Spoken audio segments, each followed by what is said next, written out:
วัสดีเนาะวันนี้ผมมีเวลานิดหนึ่งเนาะสั่งมาได้2 ชุดเนาะเครื่องลิ้นเนาะรุ่นนี้จะเป็นรุ่น M3 เนาะแต่มีนาโตเนาะตัวนี้ตัวนี้จะเป็นปี2025เลยเนาะเดี๋ยวจะมารีวิวคร่าวๆส่วนยิงให้เบิ่งเนาะรุ่นนี้จะเป็นปี2015เนาะแต่มีนาโตเนาะดัดก้อนเนาะตัวนี้ต่ออาเกตมาใหม่เนาะตัวนี้สุดยิงเนาะตัวรูปนี้มันจะเป็น power 840เลยเนาะรุ่นเก่าจะเป็น750เลยเนาะอันนี้มันจะใหญ่แล้วเนาะมันจุได้ลมหลายเนาะตัวนี้เส้นยิงเนาะจะมาให้เบิ่งคร่าวๆละเอียดแล้วก็จะอธิบายให้เนาะตัวนี้ปี2025เนาะเส้นยิงค่อนข้างงามหลายเนาะนี่เนาะรุ่นนี้งามหลาย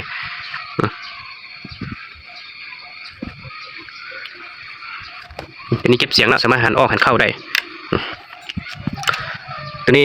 จะเป็นตัวล็อกไก่นะนี่นะเอาล็อกไก่ได้นี่นะเนาะอันนี้โบราณเลยเนาะบิดขึ้นเนาะรุ่นนี้นะมันจะมีจุดดีหลายบอลนะมันจะต่างนะต่างกับรุ่นพวก K2 บอล MC บางอย่างนะรุ่นนี้เขาจะคิงสอดปรับยิงความแห้งแบบนี้นะแบบนี้เขาอยากคิงเขากับมิเตคิงมันมีเลข1ไปฮอตเลข5เนาะแล้วเวลาเขาอยากยิงแห้งกับคิงเวลาบ่อยากยิงแห้งกับฟอนเขาอยากยิงแห้งแต่ว่าเปลือนล้มเนาะแจ้งลูกค้าหูเนาะเวลาเขาฟอนแบบนี้ลงไปเลข1เลยเนาะแม็กนี่จะใส่ได้13 ลูกเนาะแม็กนี่เขาล็อกได้นะมันล็อกมานี้นะล็อกนี่เวลาล็อกนี่มันบุปิดเลยเนาะบุปิดเลยมันยุดเลยแบบนี้เป็นแม็กสีดำเนาะใส่ลูกเบอร์ 2เนาะตัวนี้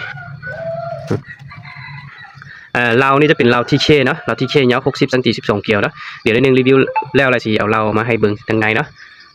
เดี๋ยวนี้เราจะเป็นเบาะกระดิ่งแก๊สสีดำเนาะเบาะปั๊มไนท์เนาะรุ่นนี้จะใส่ได้แต่เบาะปั๊มไนท์เนาะเบาะปั๊มนอกใส่บ่ได้เนาะงามหลายเนาะกับปั๊มบมอยู่ที่1,000 เนาะทางก็เป็นทางคาร์บอน 0.5 เนาะตัวนี้จะเป็นตัวจับทางกับเรานะนี่เนาะเอาแถมให้เลยเนาะตัวนี้สามารถเอาเสื้อมามัดใส่นี่ก็ได้เนาะสบายเนาะเอาขับปลาสบายอันนี้ตัวเปลือกเนาะแต่กลางเรานะนี่เนาะอันนี้เก็บเสียงของแอปนี้เลยเนาะจะคอยเบิ่งเนาะอันนี้หัวจูบเนาะเวลาซูบนี่เอาใส่ซูบอย่างหัวจูบนี่ไปเนาะแต่ลูกค้าฮู้เนาะเพราะว่าบางคนเอาไปกับบูฮู้เนาะไว้ไอ้ซูบเดียวใดเนาะซูบแบบนี้เนี่ยเนาะเอานี้ออกแล้วก็ซูบใส่เนาะกล้องจะเป็นกล้อง BSA เนาะ TMD เลยก็4 คูณให้44 ส่วน 30เนาะรุ่นนี้จะมีหมายจำต่างๆเนาะเป็นตัวปรับนอกเนาะเป็นยอดดึงปั๊บนี่เนาะปั๊บแล้วก็ดึงแล้วก็เอาเข้าขึ้นเก่าแล้วปิดบ่ได้เลยเนาะอันนี้ลูกค้าคนใดสนใจก็ติดต่อมาหาเนาะอันนี้เครื่องครบสุดเมียน15 ล้านให้เนาะเขาแถมมาจับถังกับเรานี่ให้พร้อมเลยเนาะจับถังกับเราเขาขาย350,000เนาะเดี๋ยวแถมให้เลยเนาะได้สูบแล้วก็ได้สุดซ่อมได้แม็กเดี๋ยวมาได้ครบสุดเลยพร้อมเข้าปลาเลยเนาะยิงลูกเบอร์ 2ได้นี่นะเดี๋ยวเอาเราให้เบิ่งเนาะนี่นะเราจะเป็นเราทีเคนะเราทีเคโลโก้จะเป็นตัวใหญ่เนาะโลโก้นี่จะเป็นตัวน้อยเนาะทีเคเราจะเป็นเราเล็กเนาะเนื้อนี่มันจะออกสีเหลืองนิดนึงเนาะออกสีเหลืองนิดนึงมันจะออกดำๆเลยสีเหลืองนิดนึงตัวนี้เรา60เนาะเราเล็กถือว่าเงาสุดแล้วนะเรา60เนี่ย60 ซนปกตินี่มีแต่50เลยเนาะอันนี้มี60เนาะไอ้เบิ้งข้างในทั้งเกียร์นี่นะเกียร์มันจะเป็น12 เกียร์แล้วเรานี่ยังไม่ได้เสร็จเลยเนาะเกียร์มันจะงามน้อยๆเนาะเราใส่รุ่น M3 นี่มันเขาจะเจาะ2 หูนี่เด้อ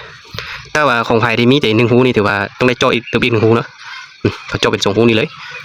เราถือว่าเงาเนาะแล้วก็งามเนาะแล้วก็รับประกัน100 เมตรให้เนาะตัวนี้งามหลายนี่นะตอนนี้ได้ลูกค้าคนใดสนใจอยากได้รุ่นนี้ก็ติดต่อมาหาเนาะสั่งมาบ่ได้หลายเนาะ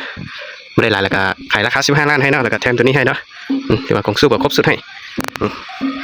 ความงามเลยนี่เนาะ